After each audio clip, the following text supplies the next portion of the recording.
Hello everyone, welcome to our channel My Gorgeous Face। Next question है चंचल शर्मा का। तो चंचल शर्मा हमेशा ही वीडियो में के कमेंट सेक्शन में प्यारे प्यारे कमेंट्स करती है। मैं हमेशा पढ़ती हूँ चंचल जी आपके कमेंट्स, मुझे अच्छा लगता है और जब भी मैं वीडियो डालती हूँ आप फटक से वीडियो देखती भी है और कमेंट भी करती है। Thank you so much. बहुत सारे लोग ऐसे हैं कि जो मेरी वीडियो को सपोर्ट करते हैं, प्यार देते हैं, बहुत सारे कमेंट करते हैं, मुझे अच्छा लगता है। सारे कमेंट्स मैं पढ़ती हूँ और मुझे अच्छा लगता है। तो उन्होंने क्वेश्चन किया है हाइलाइटिंग करने से हेयर रफ़ होते हैं। तो चंचल जी, तो मेरा आंसर है हाँ, हाइलाइटिंग करने से हेयर रफ़ होते हैं। मगर आपको शौक़ है हाईलाइट करने का हेयर को, तो रुकिए मत, हाईलाइट कीजिए। उसके बाद जो केयर है वो कीजिए। जैसे कि डैमेज हो गए तो डैमेज हेयर के लिए मैंने 2-3 सोल्यूशन दिए, तो वो कर सकते हैं आप। आपके बालों को आप वापस अच्छे से शाइनी कर सकते हैं। तो सोल्यूशन है, आप ये मत सोचिए कि रफ़ हो जाएंगे इसके लिए मैं हाईलाइट नहीं करूँगी। जो चाहिए वो कीजिए, आपकी जो इच्छा है वो कंप्लीट किया कीजिए।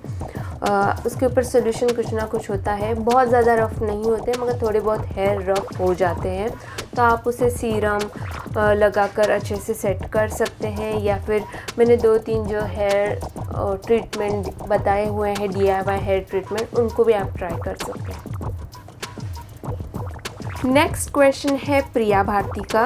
उन्होंने पूछा है, अगेन देखो सेम क्वेश्चन है, silky straight and smooth hair के लिए क्या करें। तो सिल्की स्ट्रेट स्मूथ हेयर के लिए तो मैंने पहले भी कहा है, 2 सोल्यूशन दे चुकी हूँ। थर्ड सोल्यूशन भी आपके लिए दूंगी, क्योंकि मैं चाहती हूँ कि ज़्यादा से ज़्यादा आपके पास जितने DIY आते जाएंगे रेसिपीज़, उतना आप हेयर पे ट्राई करके आपके अकॉर्डिंगली, आपके हेयर के अकॉर्डिंगली उसे अच्छे से ट्रीट कर पाओ, आपका जो भी प्रॉब्लम है वो सॉल्व हो जाए। तो उनको यहाँ पर एक एडिशनल उनको ये डाउट है कि वो स्ट्रेट भी चाहते हैं बालों को। तो स्ट्रेट देखो, एकदम कर्ली हेयर है तो आप कुछ ना कुछ अप्लाई करके उसे एकदम स्ट्रेट नहीं कर सकते हो। आपको अगर एकदम स्ट्रेट करना है तो आप सैलून में स्ट्रेटनिंग, स्मूथनिंग जैसे ट्रीटमेंट्स को आपके हेयर पर करवा सकते हो, जिससे आपके बाल स्ट्रेट होंगे, मगर परमानेंटली नहीं। जितने बालों को स्ट्रेट किया उतने ही बाल स्ट्रेट रहेंगे। जो नए आने वाली बाल है वो तो कर्ली ही आएंगे। तो मैं तो हमेशा ये कहती हूँ कि जो हेयर है उनको ही अच्छा हेल्दी रखो, तो वो बाल अच्छे ही लगेंगे, कर्ली हो या फिर स्ट्रेट हो। अगर स्मूथ एंड शाइनी करना है तो थर्ड सोल्यूशन मैं आपके साथ शेयर कर रही हूँ। आपको लेना है एग वाइट, और एग वाइट में आपको मिक्स करना है ऑलिव ऑयल। मतलब 2 एग वाइट अगर आप लोगे, 2 एग में से जो एग वाइट है वो निकालोगे, तो उसका जो हाफ पार्ट में जितना होता है उतना ऑलिव ऑयल आपको लेना है और दोनों को मिक्स करना है अच्छे से और पैक बनाना है। वो उस हेयर पैक को आपको बालों को, जैसे मैंने बाद में से बता रही हूँ कि कोई भी प्रोडक्ट अगर आप बालों पर अप्लाई करते हो, इस तरह के मोशन में आपको वो बालों में अप्लाई करना है ताकि वो अच्छे से पेनिट्रेट हो। है वॉश करना है 1 घंटे के बाद, 1 आवर के बाद आप उसे उस पैक को वॉश कर सकते हो। अगर आपको एग से प्रॉब्लम है तो आप इससे पहले भी 2 मैंने सोल्यूशन बताए, वो आप ट्राई कर सकते हो। उसमें एग का या फिर दूसरा कोई प्रॉब्लम नहीं होता है। तो यहाँ पर हेयर स्मूथ करने का ये थर्ड सोल्यूशन मैंने आपके साथ शेयर किया। क्वेश्चन सेम है बट उसका जो मेथड है यहाँ पर 3 अलग अलग टाइप से मैंने आपको बताया हुआ है। नेक्स्ट क्वेश्चन हम लोग देखते हैं। नेक्स्ट क्वेश्चन है अनु चौधरी का कि दी हेयर रिबॉन्डिंग बालों के लिए सेफ है क्या। तो हेयर रिबॉन्डिंग क्या होता है पहले तो वो समझा दूँ अगर किसी को पता नहीं है। हेयर स्ट्रेटनिंग को ही हेयर रिबॉन्डिंग कहते हैं। बालों को स्ट्रेट करना, जो केमिकली हम लोग बालों को स्ट्रेट करते हैं उसे ही हम लोग हेयर रिबॉन्डिंग कहते हैं। और हेयर रिबॉन्डिंग सेफ़ है क्या नहीं, उसका आंसर है कि अगर आप फर्स्ट टाइम कर रहे हैं, आपके बाल हेल्दी हैं, अच्छे खासे हैं, आप फर्स्ट टाइम कर रहे हो तो आपके लिए वो हार्मफुल नहीं है। अगर आप, और एक बात, आप किसके पास करवा रहे हैं, अगर आप एक्सपीरियंस्ड किसी पर्सन के पास अच्छे से सैलून में करा रहे हैं तो फिर कुछ प्रॉब्लम नहीं है। और किसी भी 1-2 बार किए हुए इंसान के पास अगर आप हेयर रिबॉन्डिंग करा रहे तो most of time here damage होने की बहुत ज़्यादा वहाँ पर संभावना होती है। तो आप किसी एक्सपीरियंस्ड पर्सन के पास कर रहे हो तो हेयर रिबॉन्डिंग बालों को हार्म नहीं करता है। अगर आप एक्सपीरियंस पर्सन के पास नहीं कर रहे हो, कुछ पैसे बचाने के लिए किसी के पास भी कर रहे हो, तो मोस्ट ऑफ टाइम आपके बालों को बहुत ज़्यादा हार्म हो सकता है।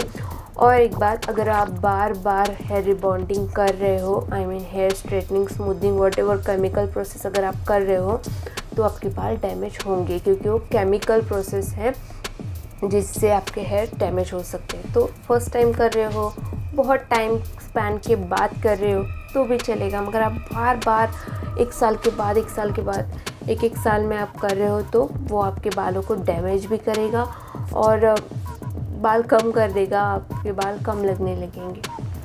आई होप आपका क्वेश्चन, आपका डाउट, जो भी डाउट था वो क्लियर हुआ होगा। नेक्स्ट क्वेश्चन पूछा है मंजू चिकारा ने। तो मंजू जी पूछ रहे हैं कि बॉडी पॉलिशिंग के बारे में पूछ रहे वो। तो बॉडी पॉलिशिंग देखिए, अगर आपको परचेस करना है कोई प्रोडक्ट, तो एम कैफेन करके पूरा बॉडी पॉलिशिंग का उनका रेंज आता है, जिसमें वो स्क्रब प्लस मॉइस्चराइज़र, मतलब जो क्रीम है वो भी प्रोवाइड करते हैं। तो आप वो ट्राई कर सकते हैं अगर आपको परचेस करके कोई लाना है। अगर आपको परचेस नहीं करना है तो आप ये कर सकते हैं कि आपको लेनी है कॉफ़ी, और ड्राई कॉफ़ी जो होती है वो लेने के बाद उसमें ऐड करनी है शुगर, जो ग्रैन्यूल्स के साथ, बड़ी ग्रैन्यूल्स के साथ जो शुगर आती है, उस शुगर को ऐड करना है और वेट बॉडी पर इस तरह के सर्कुलर मोशन में आपको उसे मसाज करना है, ताकि जो भी डेड स्किन है वो निकल जाए। और फिर वो निकालने के बाद, वॉश करने के बाद, उसके ऊपर मॉइस्चराइज़र लगाना ना भूलना, ताकि वो स्किन ड्राई ना पड़े और वापस डार्क ना हो। तो इसलिए ये दो चीज़ें बॉडी पॉलिशिंग में होती है, वो अच्छे से आप करोगे तो दोनों चीज़ें इंपॉर्टेंट है। जैसे स्क्रबिंग आप कर रहे हो जिससे आप डेड स्किन को निकाल रहे हो, तो उससे मॉइस्चराइज़ करना भी बहुत ज़्यादा इंपॉर्टेंट है। तो आई होप मंजू जी आपका जो भी डाउट है वो क्लियर हुआ होगा। नेक्स्ट क्वेश्चन भी मंजू जी ने पूछा है। तो उन्होंने पूछा है, मैं जब ब्लीच करती हूँ तो बहुत ज़्यादा इचिंग होती है और फेस रेड हो जाता है।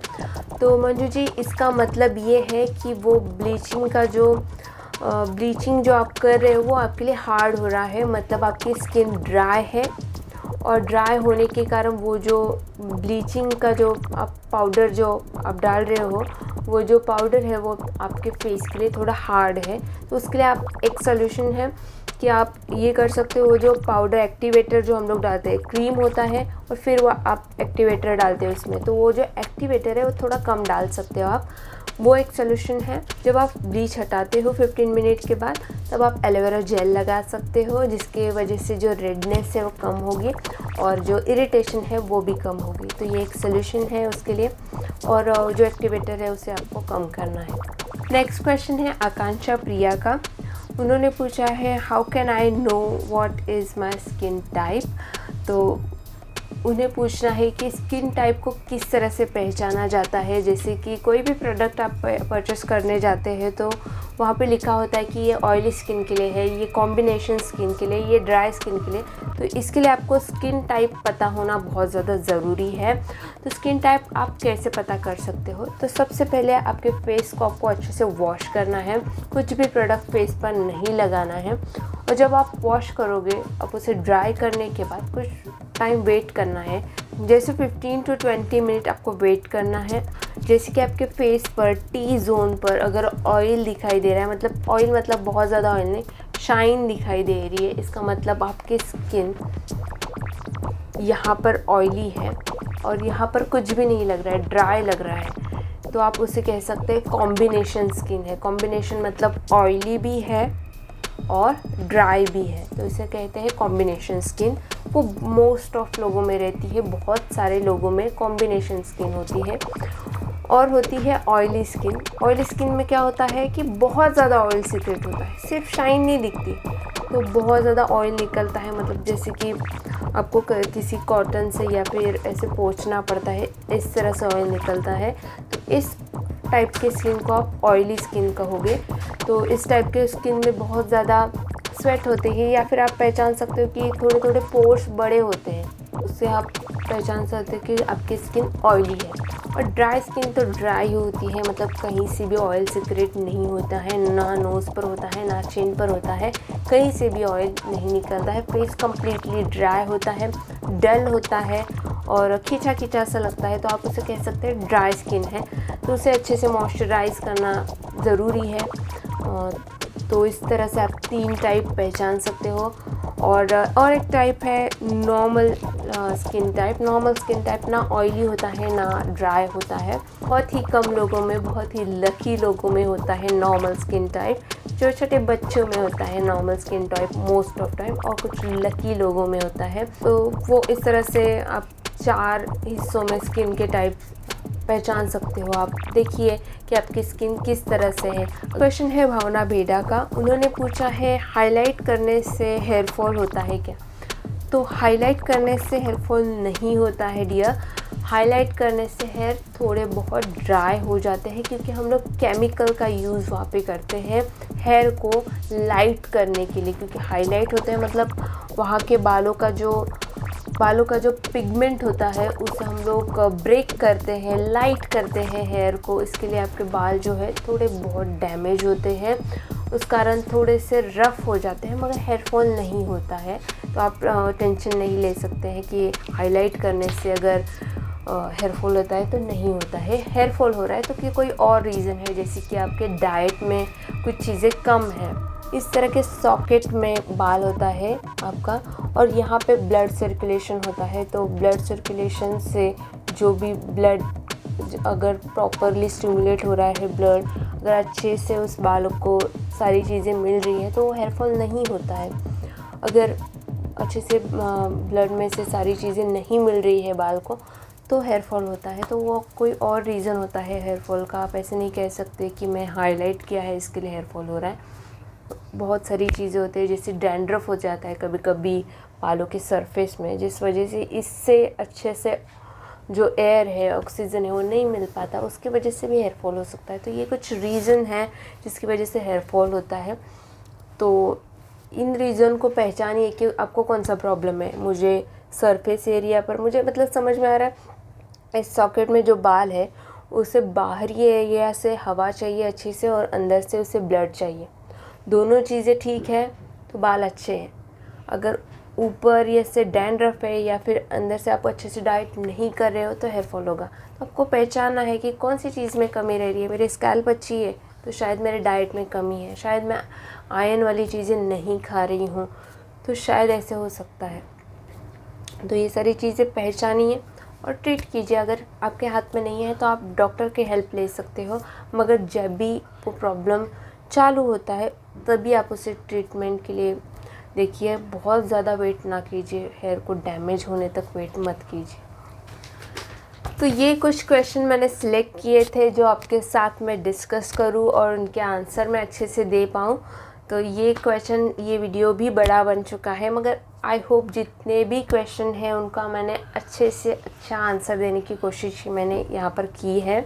अगर ये वीडियो आपको यूज़फुल लगा है तो लाइक बटन को प्रेस कीजिए, सब्सक्राइब बटन को प्रेस कीजिए, बेल आइकन को प्रेस कीजिए, ताकि जब भी मेरे वीडियोज़ लाइव हो आपको उसका नोटिफिकेशन मिल जाए।